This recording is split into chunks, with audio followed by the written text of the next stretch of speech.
Hoje eu vou falar sobre caracterização da exposição. Opa, aqui é o Thiago Francisco, eu sou higienista ocupacional certificado. Quando eu falo em caracterização da exposição, automaticamente eu já estou falando em formação do grupo de exposição similar, que também ele é conhecido como grupo homogêneo de exposição. Essa nomenclatura se difere por um órgão utilizar uma nomenclatura e outro órgão utilizar outra nomenclatura. O fato é que, se a gente for se apegar ao grupo de exposição similar e grupo homogêneo de exposição, qual que é a diferença? Na verdade, o termo adequado é grupo de exposição similar, porque o grupo pode ser homogêneo, mas a exposição ela nunca vai ser homogênea. A exposição ela sempre tenderá a ser similar. Então, a primeira coisa que a gente tem que fazer para caracterização da exposição é a formação do grupo de exposição. Nesse grupo de exposição, como que eu, Thiago Francisco, faço? Eu coloco o nome das pessoas no grupo. Você fala assim, nossa, Thiago, mas isso é muito complicado, sei lá, a empresa tem 2.000 empregados, a empresa tem 5.000 empregados, mesmo assim eu coloco. Por quê? Quem emite um PPP do trabalhador que muda de um setor, muda para outro, sabe o tanto que isso facilita como uma rastreabilidade depois. Dando continuidade, além do nome dos funcionários, eu coloco o quê? O número de pessoas expostas. Se aquele grupo tem 10 pessoas, são 10 pessoas expostas àqueles agentes. E eu coloco também a descrição da atividade. O que aquele trabalhador faz? E quem é que determina isso? Sou eu mesmo indo a campo através da anotação de cada atividade que o trabalhador faz. Então, na formação do grupo de exposição, para você poder caracterizar a exposição, esses itens aí, eles são fundamentais. Além disso, o que você tem que colocar? O nome do setor, o nome da área que o trabalhador pertence, que isso facilita demais para você fazer a caracterização. Dando continuidade, depois que eu tenho uma planilha no qual eu insiro esses dados, eu vou para o ambiente, porque é no ambiente de trabalho onde tudo acontece.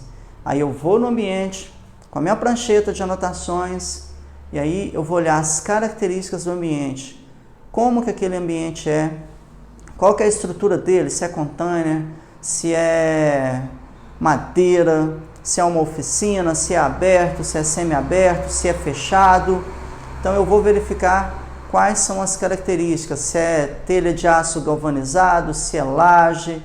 Então eu analiso todas as características do ambiente.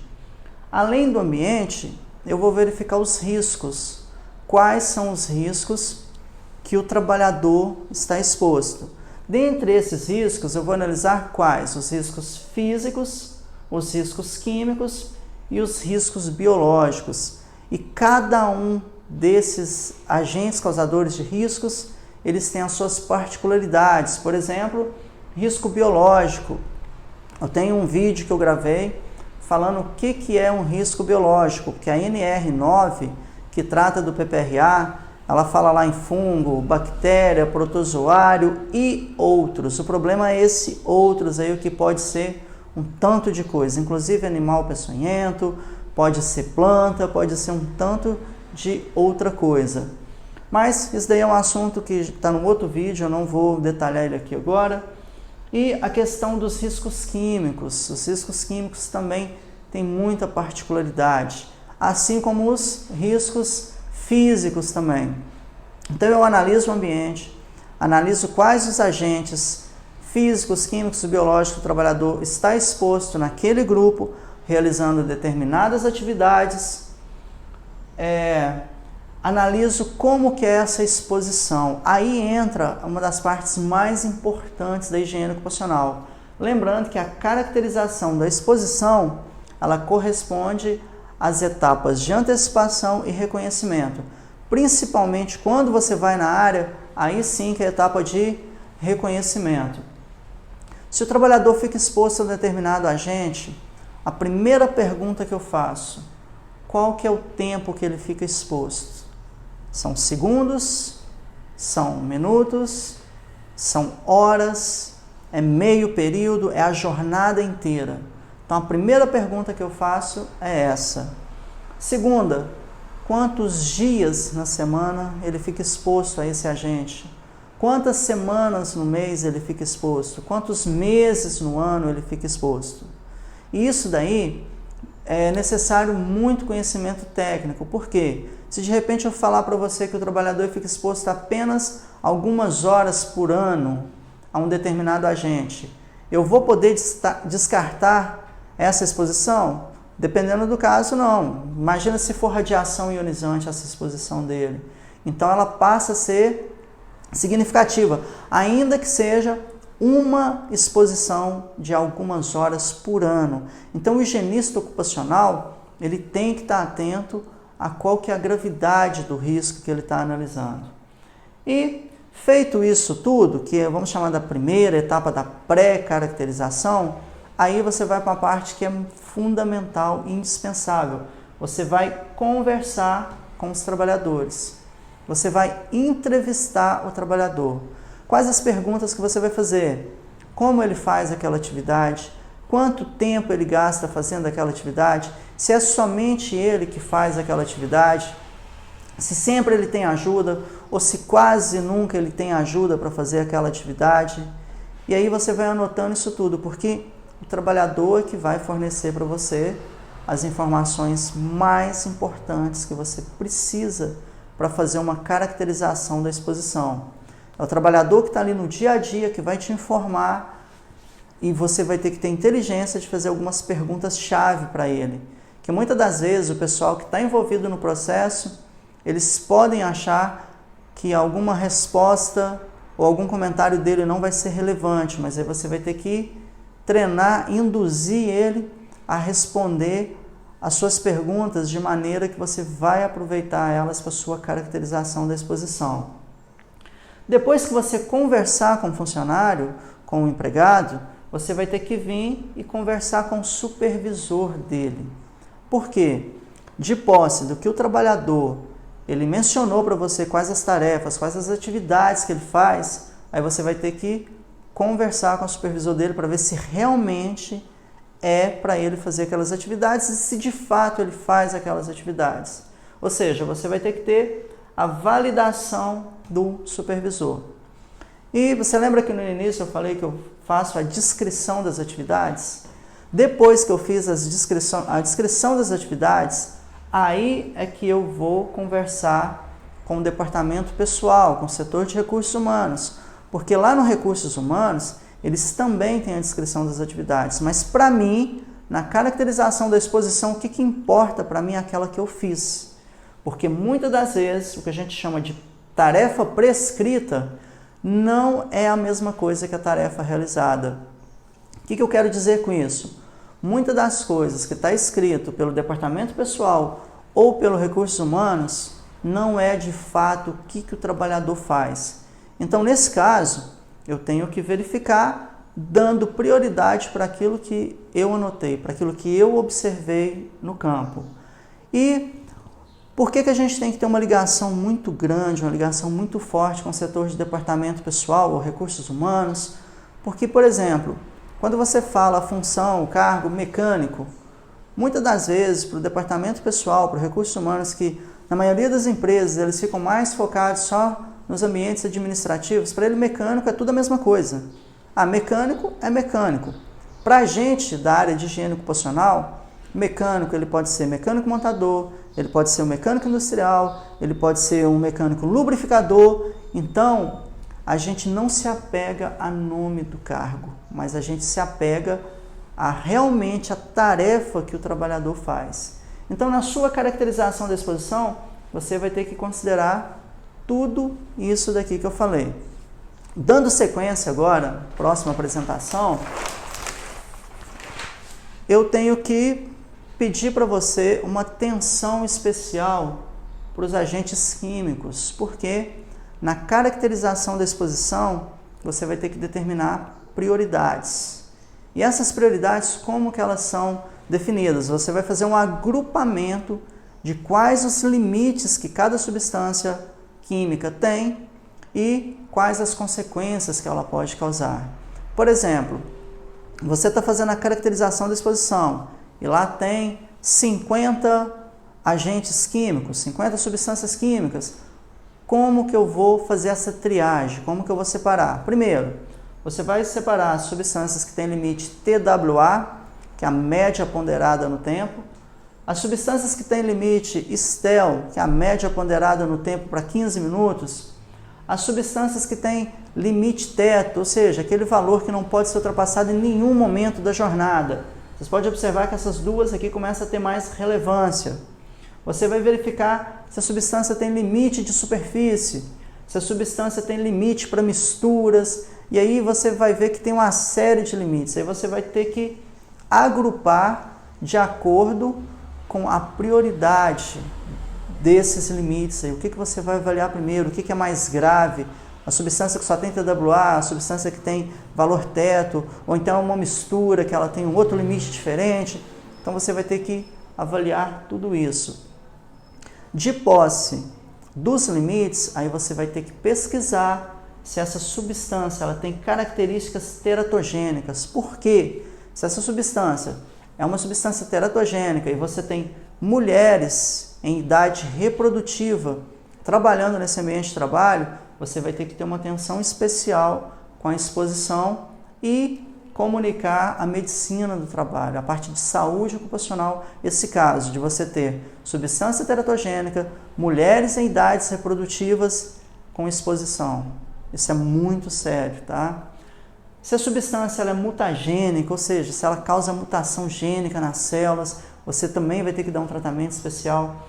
Se a substância é carcinogênica, se ela causa câncer. Ah, Tiago, como que eu vou saber se uma substância causa câncer ou não? Você vai na lista da IARC, que é a Associação Internacional de Prevenção ao Câncer. Lá tem a lista das substâncias químicas que estão presentes no ambiente de trabalho, ou de repente até presente na casa da gente, que causam câncer. Além da IARC, eu tenho outras referências? Tenho. A Lista Nacional de Carcinogênicos Humanos, que é uma lista da legislação brasileira. Lá também tem a lista das substâncias que podem causar câncer no trabalhador. E, por fim, você tem a CGIH. Na CGIH, você tem a lista das substâncias que elas são divididas em A1, que é a substância comprovadamente carcinogênica para seres humanos. Você tem o A2, que não tem estudos suficientes que provam que aquela substância não causa câncer no ser humano. Aí você vai ter A3, A4, até nas substâncias que não são carcinogênicas. Então tem essa classificação. Você vai ter que olhar uma por uma dessas classificações aqui para você determinar o que realmente faz mal ao trabalhador, quanto tempo ele fica exposto, se é só ele que fica exposto, se são uma equipe de trabalhadores dentro do grupo que está exposto a essas situações aqui. Lembrando, gente, que tem mais limites, não são só esses daqui. Aí você vai ter que estudar, pesquisar quais os outros limites que existem na legislação brasileira. Na ausência desses limites, qual que eu vou estar utilizando de maneira legal. Então, você vai ter que checar tudo isso daqui. Mas de tudo que eu falei, eu te peço uma atenção especial. Substâncias que têm valor STEL, substâncias que têm valor teto, se é teratogênico, se tem mulheres em idade reprodutiva, se é carcinogênico, ou seja, você vai ter que analisar isso tudo. Dando sequência aqui, o que mais que a gente tem que colocar? Cuidado com a maneira que você escreve a sua caracterização. Em resumo, muito cuidado como você faz a sua análise preliminar de risco, o que você escreve lá. Por que eu falo isso muito cuidado? Você vai ter que analisar o risco versus o português, versus a linguagem escrita que você vai utilizar. Por quê? Se eu falar que tem ruído no ambiente de trabalho, o que o ruído causa? Você vai lá e escreve, perda auditiva. O que acontece? Não é bem assim que as coisas funcionam. Para causar uma perda auditiva, tem critério. Se você já coloca que o ruído causa perda auditiva, numa reclamação trabalhista é tudo que o advogado da outra parte quer. Ele vai falar assim, olha, a própria empresa reconhece que ela causa perda auditiva nos trabalhadores. Ele não precisa de mais nada, tá aí a prova. Você entregou a prova de mãos dadas, de bandeja, e de repente é uma prova que não é verdadeira. Como assim não é verdadeiro, Thiago? Qual que é o jeito certo de escrever? Se eu for escrever aqui, ó, risco, ruído, o que ele causa, né? Que são os possíveis danos à saúde. Aí o que eu vou escrever? Se exposto, sem proteção adequada, por um período considerável de tempo, a valor acima do valor de referência ocupacional, que corresponde a 100% de dose, poderá ter perda auditiva. Isso é potencial. Você já não vai entender isso como um risco real, a menos que seja um risco grave e iminente. Então, você tem várias etapas para poder causar uma doença ocupacional no trabalhador. E dependendo da maneira como você escreve isso, você vai se complicar numa perícia trabalhista e muitas das vezes aquilo que você está falando é potencial, não é real. Então, cuidado como você escreve isso daí. Ainda assim, na caracterização da exposição, você vai falar qual que é a fonte do agente, o que está gerando aquele agente, o que está gerando ruído, o que está gerando poeira, o que está gerando calor. Além da fonte, a trajetória, qual que é o mecanismo, qual que é o espaço percorrido por aquele agente até ele chegar no trabalhador, que é o exposto.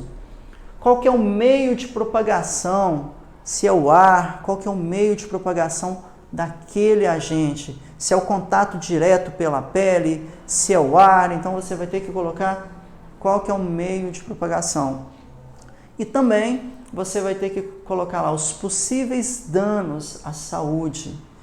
Esses possíveis danos à saúde, lembrando toda vez que esse dano só vai ocorrer se não tiver proteção adequada ou então se o valor estiver acima da concentração ou então acima da intensidade do agente sem proteção, ok? E você vai ter que definir quais são as medidas preventivas, que são aquelas medidas que você já tomou para que o risco da doença ocupacional não aconteça, quais são as medidas corretivas, ou seja, você já tem o agente, ele está numa concentração acima do valor de referência ocupacional ou então está numa intensidade acima do valor de referência ocupacional, e você foi lá com a medida corretiva para amenizar ou então para eliminar esse agente, ou que seja, para minimizar ele. E as medidas de proteção recomendadas. É muito importante você já chegar e na sua caracterização da exposição, aquilo que você vê, você já propõe uma medida recomendada. Ah, Thiago, que exemplo que é esse de medida recomendada? Pode ser um treinamento, pode ser a elaboração de um programa de conservação auditiva, pode ser a elaboração de um programa de proteção respiratória. Isso tudo cabe nas medidas que você deve adotar. Independente se são preventivas, se são corretivas, se são recomendadas, você tem que informar as medidas, ok? As recomendadas, elas são utilizadas principalmente naquela empresa que você chegou e não tem nada. É o primeiro PPRA, é o primeiro PGR, ou é o primeiro PCMAT que a empresa faz, ela não tem nada. Aí você já coloca as medidas recomendadas, que pode ser inclusive treinamento. E aí vem a parte do número de medições. Ah, Thiago, na sua caracterização de exposição, você já coloca o número de medições? Sim. Como que eu faço isso? Num grupo de exposição similar, eu sempre busco identificar o exposto de maior risco. Se eu encontrei o exposto de maior risco, eu determino que a avaliação vai ser feita nele. Depois que eu tiver o resultado, aí eu defino se vai ser feita mais avaliações ou não. Se eu não consigo identificar o exposto de maior risco, aí o critério de amostragem são amostras aleatórias. E aí eu costumo trabalhar de 3 em 3, para me poder estar caracterizando. Muitas das vezes, 3 avaliações são suficientes para poder caracterizar. Não sendo suficiente, quantas amostras eu tenho que fazer para me poder caracterizar a exposição? Tantas quanto forem necessárias. Pode ser 3, pode ser 6, pode ser 9, pode ser 10, pode ser 12. Aí vai depender do seu julgamento profissional e o comportamento dessas amostras para você poder fazer a sua caracterização de maneira quantitativa. E o número de medições, essas medições, treinamento que veio lá nas medidas recomendadas, isso tudo vai para um planejamento que vai migrar para um plano de ação lá no final do documento. Então, por fim, era isso. É assim que eu faço a caracterização da exposição. Estou gravando esse vídeo. Se você gostou, eu peço que você curta, compartilhe ele, clica no botão abaixo ou então na descrição do link que vai te redirecionar para o meu canal no Telegram. Todos os dias eu posto áudio e vídeos com dicas, com conteúdo de valor na área de higiene ocupacional que pode ajudar você, profissional na área de saúde e segurança do trabalho, a fazer um trabalho com mais qualidade.